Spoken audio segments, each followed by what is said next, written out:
right, so now to get into my first bold prediction, which is Calvin Ridley finishes as a top 7 wide receiver in Whoa. 2020.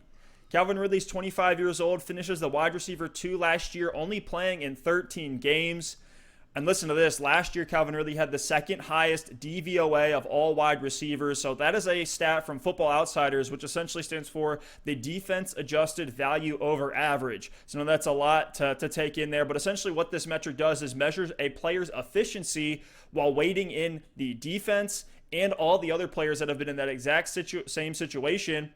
And Ridley was second amongst wide receivers in the NFL. Even taking a step further, looking at reception perception.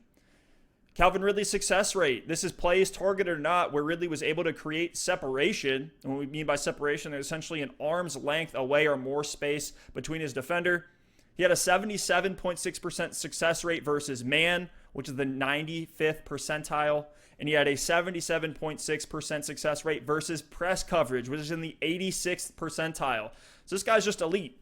And what we know about Atlanta is that the pass volume is going to be there. The Falcons pass a ton. They led the NFL last year with 684 pass attempts. That's a huge margin of 51 pass attempts between them and the team that finished right behind them at second. And they finished 5th in pass attempts in 2018. When the Falcons' defense is bad, even though I think it should improve from last year, the Falcons throw a lot because they can with Matt Ryan. So last year, Ridley, 93 targets in 13 games. And Sanu and Austin Hooper leave an additional 139 targets available, which is over 20% of this team's targets from last year. So you got to think at least some of that is going to be funneled towards Ridley.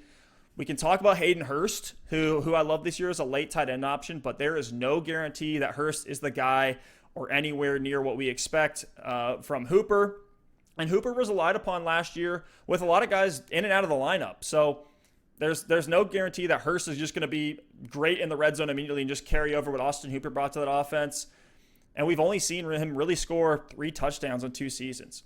A few more points to make here. After Sanu was traded in Week 7, here's Ridley's average stat line. 8.2 targets, 5.5 receptions, 82 yards, and a touchdown every other week. So that's an average of 17.7 points a week in PPR leagues.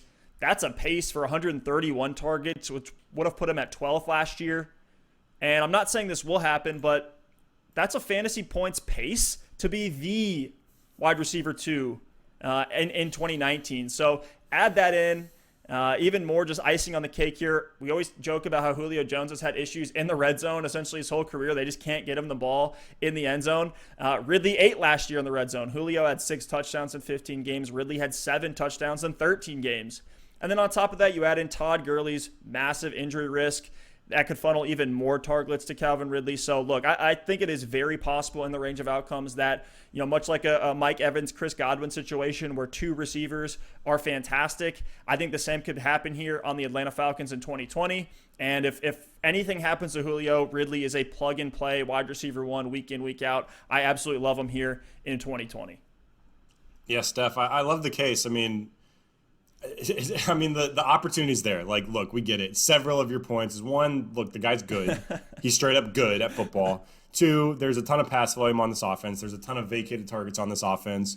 So there's even more opportunity for Ridley next season.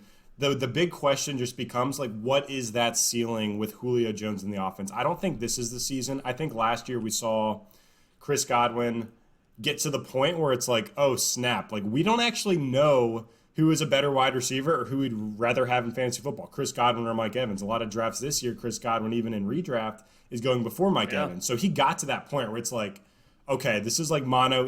These guys are both elite. I don't think any of us are expecting Calvin Ridley to get to that point with Julio Jones. And I know it's 1 because Julio Jones is a lot better than Mike Evans.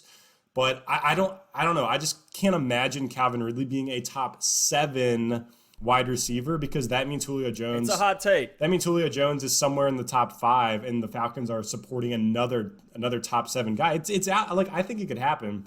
I love the case you made. We saw it in Tampa last year. The volume will be there in Atlanta, and the quarterback play is much better than it was with Jameis Winston. So there's a case to be made. And if touchdowns do go Ridley's way, we saw him have a very high touchdown percentage. I'll actually grab that number here. in a second. We saw him really break out in the touchdown category in his rookie season, so we know he can get it done. He's not going to have that Julio Jones syndrome of not being able to get in the end zone. I definitely am not projecting Calvin Ridley near there. I think, his upside for me is somewhere at that low end wide receiver 1, maybe high end wide receiver 2 range. But look, he's a talented guy with opportunity. That's the two things we look for. It's a good quarterback, and he's still incredibly young, learning from one of the best in Julio Jones. So I'm willing to buy in, Steph. I'm willing to say, like, hey, I give that, let's say, 10% chance of happening this year. Not bad. All right. Well, it is a bold predictions episode, and just to go back to our projections real quickly here, I have Ridley in my projections as the wide receiver 20. You have him as the wide receiver 23 in PPR league, so that's our consensus wide receiver 21 there.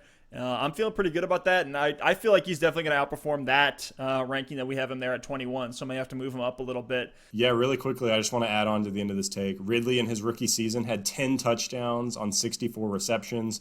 Last year, in just 13 games, he had 7 touchdowns on 63 receptions. So Ridley has been able to get in the end zone with Matt Ryan. So I definitely don't expect him to have these Julio Jones-like struggles with touchdowns. And if the volume is similar and the touchdowns are there, I think it could happen for Ridley next season.